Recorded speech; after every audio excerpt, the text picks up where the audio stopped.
আজকে অনেক রকমের ভর্তা হবে, এই জন্য আমি অনেকগুলো মরিচ ভালোভাবে তেল দিয়ে ভেজে নিচ্ছি। এটা আপনারা সরিষার তেল দিয়েও ভাজতে পারেন, সাদা তেল দিয়েও ভাজতে পারেন, এটা আপনার ইচ্ছা। খুব ভালো করে মচমচা করে মরিচগুলো আমি ভেজে নিব, বেশি করে নিলাম। অনেকগুলো পদে ভর্তা হবে তাই।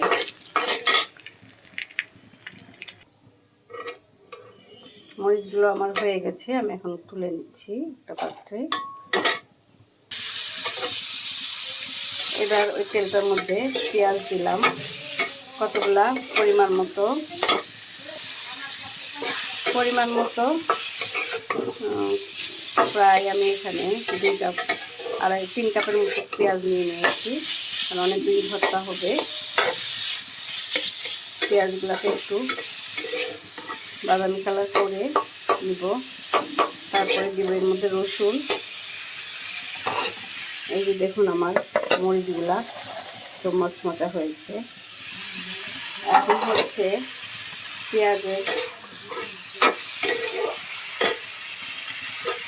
ভাজা, তারপরে দিব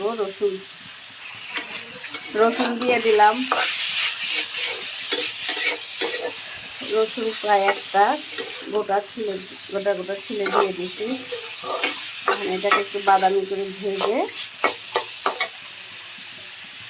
নিব।